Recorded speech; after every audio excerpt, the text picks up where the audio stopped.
Сәлем құрметті көрермен, сіздермен бірге жаңға дауа каналы.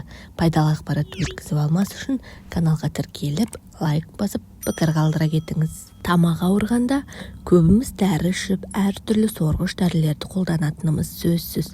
Алайда тамақ ауруын тұзбен емдеуге болатынын біріміз білсек, енді біріміз біле бермейміз. Тек тұзбен шаюдың өзі көмектесе алмайды. Бірінші бір стакан жылы суға 1 шай қасық тұз салып, ерітіп, оған 2 тамшы йод ерітіндісін тамызып жібересіз. Алдымен тамақты осы сумен шайып алу керек. Содан соң 1 ас қасық зәйтүн майын ауыз қуысында біраз ұстап, шайқап тамақ соңына майды түкіріп тастаған дұрыс. Тамақ ауырғанда осылайша 3-4 рет жасасаңыз, аурудан тез айығып кетесіз.